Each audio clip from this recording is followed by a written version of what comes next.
बिस्मिल्लाहिर्रहमान।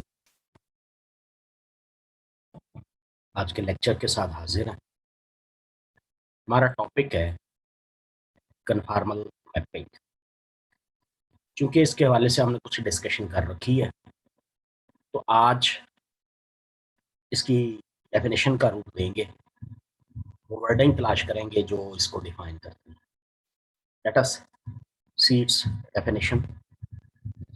Late f equal let W equal f of z be a complex mapping defined in domain D, and let z not be a point in D.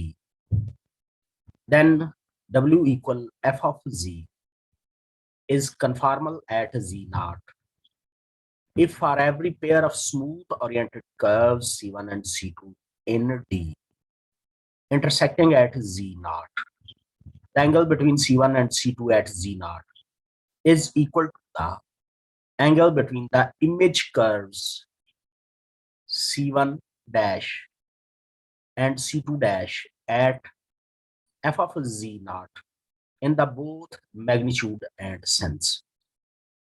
आसान लफ्जों में हमारे पास एक complex mapping है W equal f of जी। ये जो W F of जी है, ये अपने डोमेन में एक पॉइंट जी नॉट पर कन्फॉर्मल होगा अगर जी प्लेन में दो कर्व्स एक दूसरे को इंटरसेक्ट कर रहे हो, C1 एंड C2। किस पॉइंट पर इंटरसेक्ट कर रहे हो? जी नॉट पर। एंगल क्या बन रहा हो? थीटा। लाइकवाइज W प्लेन में दो इमेज कर्व्स बन रही होंगी, C1 डैश C2 डैश, और वो भी इंटरसेक्ट कर रहे होंगी f of z naught point पर। अब यहां भी एंगल बनेगा, ये एंगल फाई होगा। जी प्लेन में बनने वाला एंगल थीटा, डब्ल्यू प्लेन में बनने वाला एंगल फाई, दोनों आपस में मैग्नीट्यूड और सेंस में इक्वल होंगे। अगर ये चीज हो जाए फिर हम कहते हैं ये फंक्शन डब्ल्यू equal f of z conformal, और ये मैपिंग कन्फॉर्मल मैपिंग। अच्छा, अब हमने तलाश ये करना है ऐसी कौन सी कंडीशन अप्लाई कर दी जाए कि वो फंक्शन पूरी की पूरी डोमेन पर कन्फॉर्मल होगा। आइए वो तलाश करते हैं। A complex mapping W equal f of z that is conformal at z naught. In addition, if W equal f of z maps our domain onto our domain D dash, and W equal f of z is conformal at every point in D, then W equal f of z is conformal mapping of D onto D dash. If f equal f of z equal az plus b is a linear function with a non-zero, then W equal f of z is conformal at every point in the complex plane. ये वो शर्त है जिसे हमने तलाश कर लिया है। F of z equal a z plus b, ये कंडीशन है जी।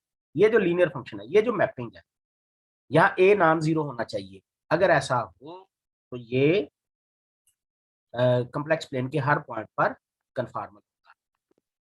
अभी हमने एक ऊपर एक एग्जांपल की थी, पहले हमने एक एग्जांपल एक लेक्चर में की थी कि W equal z naught is not conformal at the point z naught 1 plus iota because angle theta and phi are equal in magnitude but not in sense. तो ये याद रखिएगा, कन्फॉर्मल होने के लिए लाजम है कि थीटा और फाई इक्वल इन मैग्नीट्यूड भी हों और इक्वल इन सेंस भी हो, सेम सेंस में भी।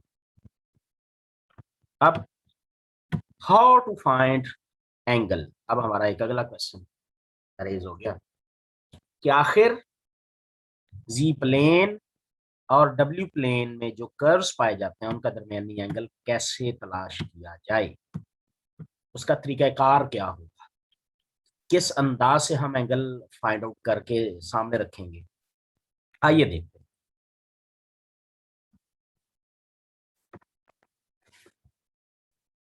जो डेफिनेशन अभी हमने पढ़ी है कॉम्प्लेक्स मैपिंग के कन्फॉर्मल है, इसकी बजाय डेफिनेशन की बजाय एक और स्टाइल और तरीकाकार इस्तेमाल होगा कन्फॉर्मल मैपिंग के होने के लिए। वो ये है कि analytic function f is conformal mapping at z whenever f dash of z non zero. जब किसी पॉइंट पर किसी फंक्शन का डेरिवेटिव नॉन जीरो हो तो वो फिर कन्फॉर्मल होगा। ये एक और कीमती नुस्खा हमारे हाथ लग गया। किसी फंक्शन के किसी कम्प्लेक्स वैल्यू फंक्शन या मैपिंग के कन्फॉर्मल होने के लिए तो उसका फर्स्ट डेरिवेटिव नॉन जीरो हो तो वो लाजमी कन्फॉर्मल होगा।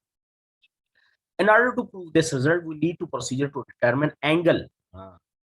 जी प्लेन और डब्ल्यू प्लेन में मौजूद कर्व्स की एंगल तलाश कर और उनको दोनों तरह से देखा जाना कि उनकी मैग्नीट्यूड भी देखी जाए और उनकी सेंस भी समझी जाए between two smooth curves in the complex plane. For our purpose the most efficient way to do this is to use the argument of the complex number। जबरदस्त। वो कहता है कि आप दोनों जी प्लेन कॉम्प्लेक्स प्लेन के में जो कर्व्स हैं उनके एंगल्स मालूम करने हैं उनको आप कॉम्प्लेक्स नंबर के आर्गुमेंट का सहारा लें। ठीक हो गया। तो पहली ही एग्जांपल में हमने क्या बात की थी कि C1 C2 दो स्मूथ कर्व्स हैं जिनकी parameterisation Z1t and Z2 of t है और वो दोनों एक पॉइंट Z0 पर इंटरसेक्ट होते हैं। Requirement that C1 is smooth ensures that the tangent vector to C1 at Z0 is non। Smooth curve से ये मुराद है कि उस कर्व पर टेंजेंट ड्रा होगा, डेरिवेटिव एग्जिस्ट करेगा and so argument of Z1 dash is defined. इस तरह से उसका जो टेंजेंट वेक्टर है उसका आर्गुमेंट भी तलाश किया जाएगा जो कि angle between position vector Z1 dash and positive axis. Z1 dash जो टेंजेंट वेक्टर है उसका पॉजिटिव एक्स एक्सिस के साथ एंगल आप बताने की पोजीशन में आ जाएंगे। सिमिलरली बायने ही tangent vector to C2 at Z0 given by Z2 dash दूसरे कर्व पर जो टेंजेंट बनता है एट Z0 मकाम पर जो टेंजेंट बनता है Z2 डैश जो इसकी parameterisation Z2 dash of eight T0 ये भी नॉन जीरो होगा, टेंजेंट नॉन जीरो होगा। और इसका आर्गुमेंट क्या करेगा? इसका argument angle between position vector of Z2 dash और पॉजिटिव एक्स एक्सिस के दरमियान जो एंगल बनेगा उसे रिप्रेजेंट करेगा। फिगर 7.3 हमारे सामने आ रही है। इसमें भी हम देखते हैं angle theta between C1 and C2 at Z0 is the value of, ये देखिए ये कर्व 1 आया, ये कर्व 2 गया, ये इंटरसेक्शन पॉइंट Z0 है, यहाँ पर टेंजेंट Z1 डैश है, यहाँ पर दूसरा टेंजेंट Z2 डैश। तो इन दोनों के दरमियानी एंगल थीटा ये जो है उसकी वैल्यू कैसे आएगी? वो आएगी argument of Z2 dash minus argument of Z1 dash. ये हमारी इक्वेशन 1 कहलाएगी।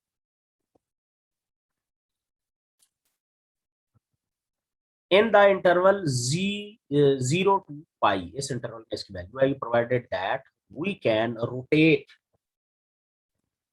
Z1 dash counterclockwise about 0 through the angle about 0 through the angle theta onto Z2 dash।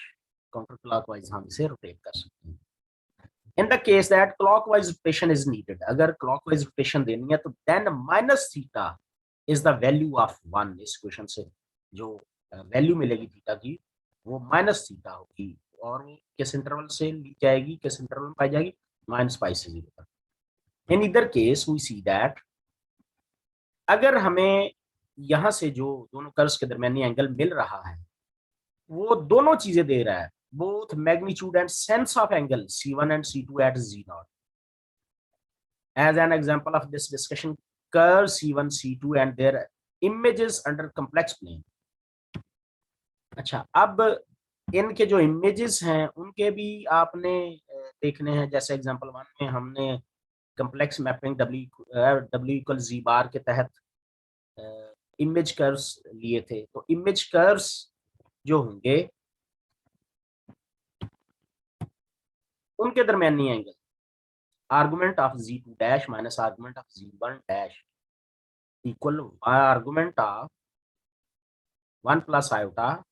अच्छा, ये कर्व्स का दरमियानी एंगल है माइनस आर्गुमेंट ऑफ 1 जो कि पाई/4 है, 2 एन पाई उसमें रोटेशन, एन की value from 0 plus -1 plus -2 so on. और ये 0 से पाई के दरमियान इस इंटरवल के दरमियान ही लाई करेगा और pi value. Angle between C1 C2 is pi और and the rotation Z1 dash on to Z2 dash is counter clockwise rotation. अब चलते हैं जी W plane. Argument of W2 dash minus argument of W dash equal argument 1 minus iota minus argument of 1 equal minus pi plus 2n pi. अब यहाँ भी 0 से पाई के दरमियान वैल्यू नहीं आएगी, लेकिन यूनिक वैल्यू आएगी माइनस पाई/4, इंटरवल माइनस पाई से 0 के।